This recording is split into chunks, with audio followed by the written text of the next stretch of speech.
Hey there. So today I want to talk to you about the difference between compassionate or gentle nutrition and intuitive eating and the diet culture version of what we might call more reductionistic nutrition or focusing on single nutrients versus focusing on the whole big picture when it comes to food. So I was just on a hike yesterday with a friend and we were having this conversation.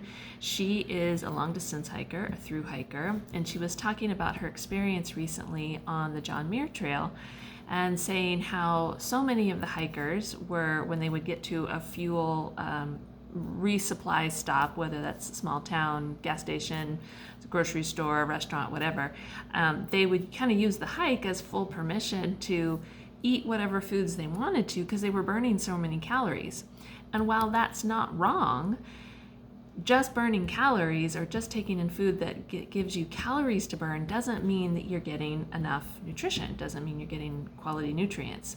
Having said that, we can often get stuck, especially in the active wellness space, get stuck on focusing on just those single nutrients in terms of trying to thrive in midlife, better our athletic performance, or whatever that may be. So, for example, it's not uncommon, especially in the midlife nutrition places, or if you're hearing online, eat these certain nutrients to live longer and have better skin and reduce hot flashes or reduce weight gain after 40.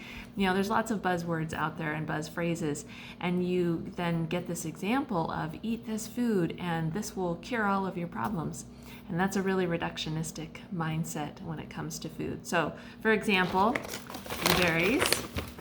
Love blueberries in my smoothie in the morning, on my oatmeal in the morning, as a snack, for dessert, whatever it is.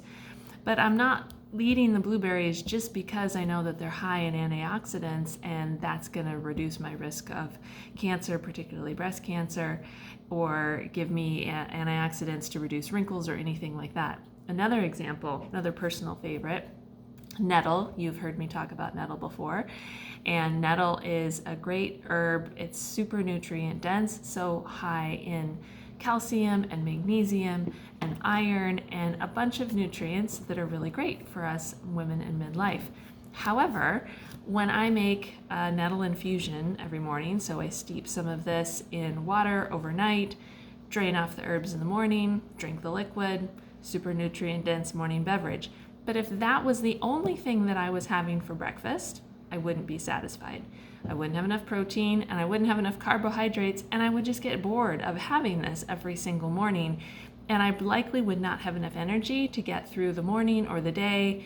And I'd probably end up honestly binging on other snack foods later in the day because I didn't fuel myself enough. So another common one for midlife, fiber. So some whole grain bread, just came out of the oven, for some fiber. And we can get hung up on, am I getting enough fiber? I need to add in more fiber.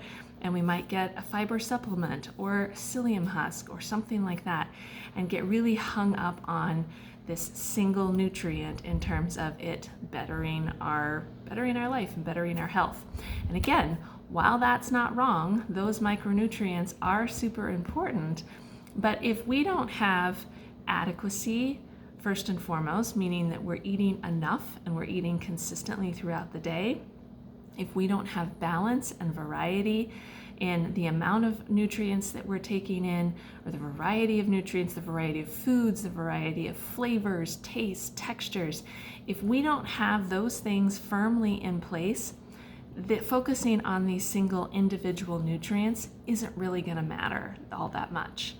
So Rachel Hartley has a great, what she calls her, I think pyramid of gentle nutrition. I forget her exact terminology of it, but that adequacy and that balance and the variety are the foundations of that pyramid. And then the individual nutrients that we might want to focus on, particularly in midlife, the fiber, the antioxidants, the calcium, the iron, the omega-3s, the magnesium, those are at the top of the pyramid, meaning once we have our basics met, then we can focus on gosh, I think I'll add some more pumpkin seeds to my salad because they're high in magnesium.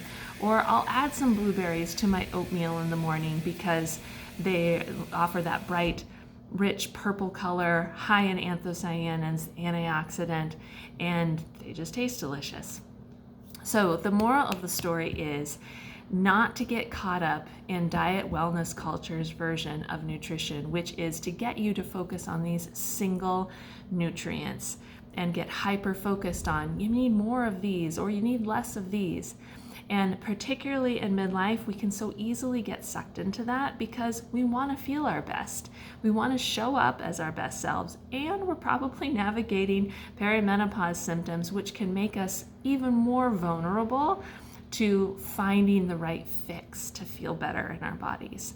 But I want to invite you to look at more of the compassionate and gentle nutrition and the big picture view of eating, which is to look at the whole eating experience, the whole sum of the foods that you're eating, not just those individual nutrients. If you have questions on that, I would love to answer them. You can always find me over at alpinenutrition.org. Hit the contact button at the top, and I would love to chat with you there. You can drop a comment below where you're watching this or in the direct messages, and I'm happy to answer your questions there too.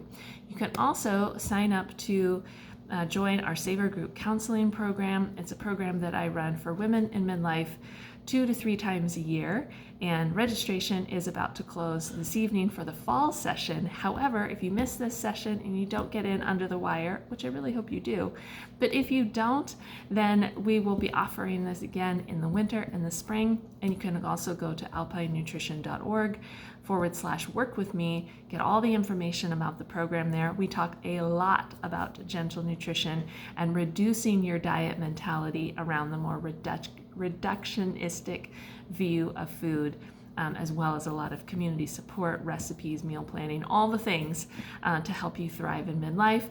That is at the very core of the Savor Group Counseling Program. So again, you can go to alpinenutrition.org/work with me to learn more about the program, sign up for it, or get on the wait list for the next round, and I hope to see you there. Take care.